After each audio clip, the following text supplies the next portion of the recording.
Spider-Man has been one of the biggest superhero franchises to hit the big screen in the past 2 decades, and between all 3 iterations, its history is a web of casting could-have-beens. I missed the part where that's my problem.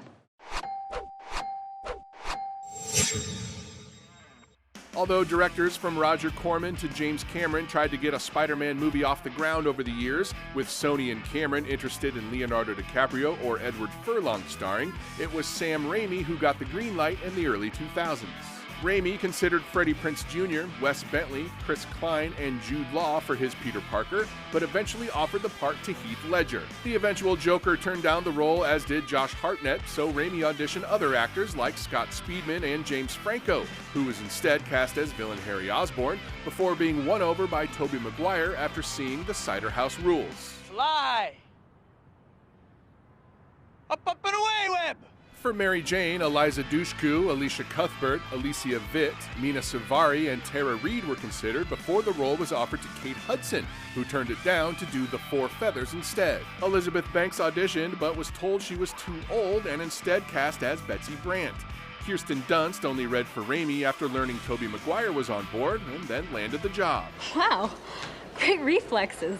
Several of Hollywood's elite actors were considered for Green Goblin, including Nicolas Cage, John Malkovich, Bill Paxton, John Travolta, Robert De Niro, and Mel Gibson, who actually declined the role. Billy Crudup dropped out of other projects to play Green Goblin, but producers ultimately felt he was too young and brought in Willem Dafoe. You know, I'm something of a scientist myself.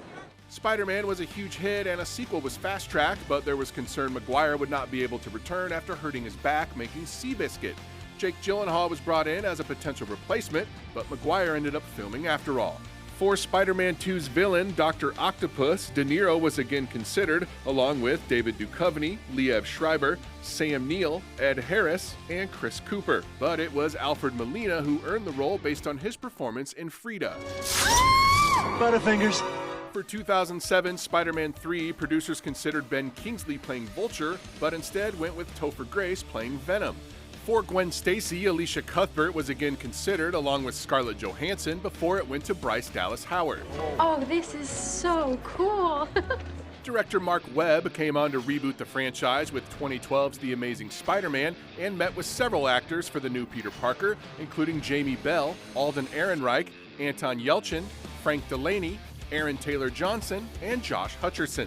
In the end, it was Dylan O'Brien, Logan Lerman, and Andrew Garfield who emerged as the frontrunners, with the latter earning the role. You seriously think I'm a cop? Cop in a skin-tight red and blue suit. You know, you've got a mind of the true scholar, sir. Lily Collins, Mary Elizabeth Winstead, Emma Roberts, Mia Wasikowska, Imogen Poots, Teresa Palmer, and Diana Egren were all considered for Gwen Stacy, which went to Emma Stone, while Christoph Waltz and Michael Fassbender were eyed for the Lizard before Rhys Ifans landed the part. The Harry Osborn character returned for The Amazing Spider-Man 2, and Michael B. Jordan, Eddie Redmayne, Alden Ehrenreich, Boyd Holbrook, Sam Claflin, Douglas Booth, and Dane DeHaan all screen tested, with the latter earning the role. At least I'm not completely helpless. Shailene Woodley beat out Kristen Stewart and Jane Levy to play Mary Jane, but was ultimately cut to streamline the story. Damian Lewis, Mads Mikkelsen, and Jean Dujardin were contenders for Electro, which ended up going to Jamie Foxx. But it's my birthday, everybody else is leaving, why do I have to stay? Finally, the latest Spider-Man, who would star in the Marvel Cinematic Universe movies as well as Spider-Man Homecoming, producers looked at more than 1,500 actors in a search that was narrowed down to Asa Butterfield, Judah Lewis, Matthew Lintz, Charlie Plummer, Charlie Rowe, and Tom Holland. Thanks to his acclaimed performance in The Impossible and the fact that he was a gymnast and dancer, it was Holland who eventually won the part. You're Spider-Boy? Spider-Man.